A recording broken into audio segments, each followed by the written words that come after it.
February 14th, of course, that is Valentine's Day. We know that.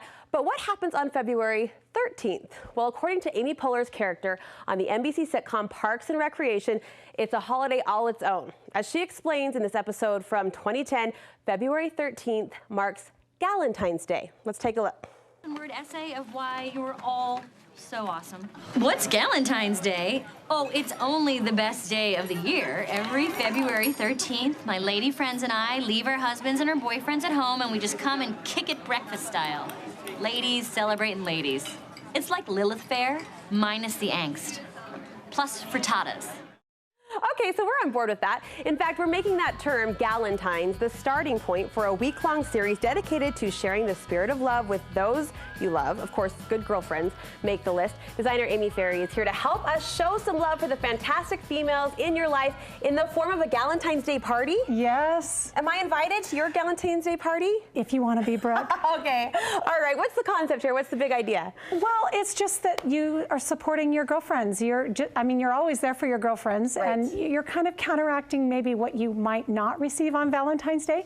So it kind of takes over the big white teddy bear that you may get, and you get to put it with cool things. Absolutely. Beautiful things. Here's what I love about this. It is a beautiful party display you put together. And if you want to go all out, Amy has you covered. But if you want to just pull one or two ideas, you could take the small scale too. Definitely, yeah. Where do we want to start? Well, I really want to start with the Tablescape, okay, because there was a lot of fun in that. Yeah, talk to me about it. So, well, I've been visiting my mom in Arizona for the last 11 days, and she's a dollar store lover. So we went to the dollar store almost every day I was there. And I found coffee filters, which I've done coffee filters wreath in years past, and I just thought I'm going to dye some coffee filters. I'm here in Arizona where it's warm and I can dry things. So I dyed a bunch of coffee filters, and I bought just those cheap crepe paper streamers. Okay. And I came home after being with her, and I just developed this very inexpensive table display. I told you, you'll see after after this portion, the table design. Right. And it's this river of these coffee filters, and it cost me less than $10. I want to say it was more around $5. $5. $5 for everything that's on that table, and you guys will die when you see it. It's well, the beautiful. frills and the color alone is amazing, but the frills just add to the overall vibe. So did this come two-toned, or did you sew these two together? Okay, so yeah, I took these two and I ruffled them together. It's kind of a basic sewing skill if you're a seamstress. Yeah. And I held them together and just kind of shoved them under the machine to create that ruffle.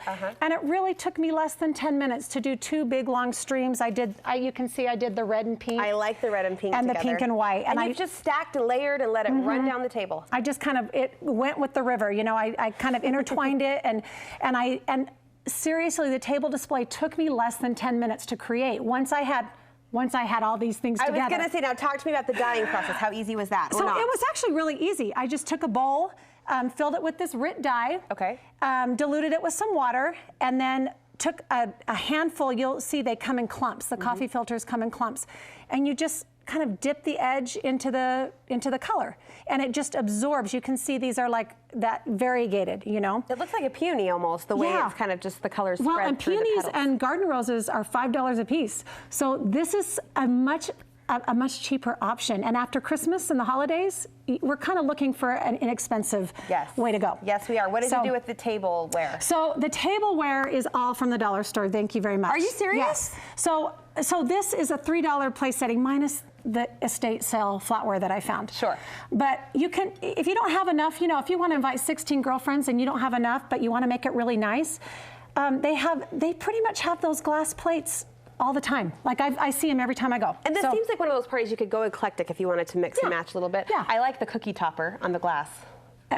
Yeah, I'm just noticing the ugly purple thing. That's not supposed to be there for my table display. Will you get it off of there, please? I see no purple thing. I see no packaging left behind on this gorgeous display. But I mean, that welcome them in with the sugar, right? A little it's a nice, and it props it up so they see it right when they sit down.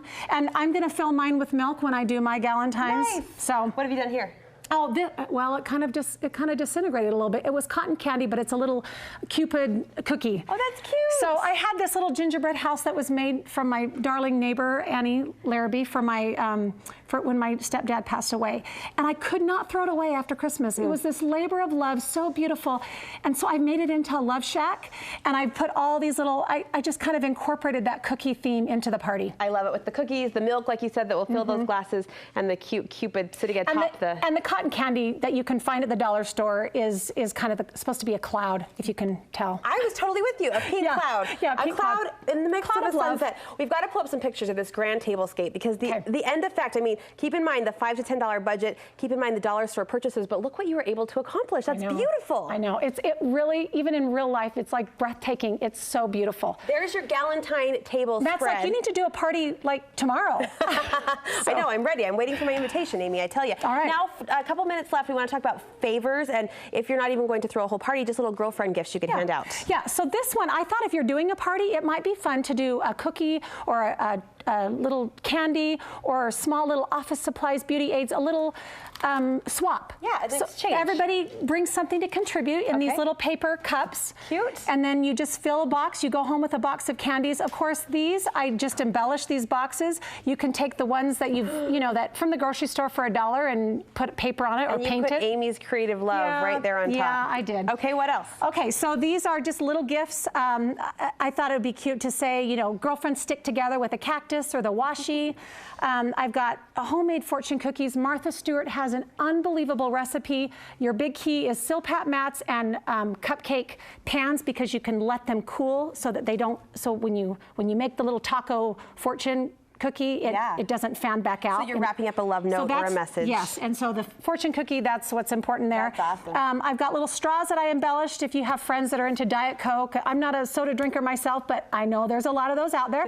So you might want to give them a little $5 gift certificate and some embellished straws. I've got a little Manny kit, and I can't remember what cheesy line I said, something about many loves or hugs or something like that. Many lovely wishes for your And it just has a little miniature nail polish, nail file, little things like that. So cute. This is cookie in a mug. It's just dry ingredients. You add the wet ingredients. It tells you what to add. You cook it in the microwave, and it makes a little cookie. About that, make sure you don't use a mug that has the metallic glazes on it, because that's not microwave safe. So anyway, these I just purchased at Target, and I thought they were darling. Just made a fun little treat that you can give for under $5. Darling. One more idea? These are the forcing tulip bulbs, or for the spring, you can just give them a bulb that hasn't been watered yet, and then they can water it and start it. I have to mention this though. This is the lei, the candy lei. You can fill it with diamond rings and bracelets, and it's kind of like the cookie box, or the treat box, but it's like a little necklace. And of course I use my May Arts ribbon and make it really beautiful. Well, it's fancy. Women will appreciate those details, and the details are all over these ideas. I know you'll be sharing in detail each and every one on your blog. Where can we find you? AimeeFerre.com, or you can find me on Instagram, Aimee Ferre. Honestly, the inspiration this woman pours out on Instagram. Oh, I forgot to mention, I have downloads for all of these. So they're for sale on my Etsy shop too. So, and I'll link you on Instagram for that. Okay, these darling tags and printables. Yeah, we'll make sure and hook you over too from our website. Great to see you. Thank you so much. You're my Galentine, so happy Galentine's Day. How about that? Galentines to you.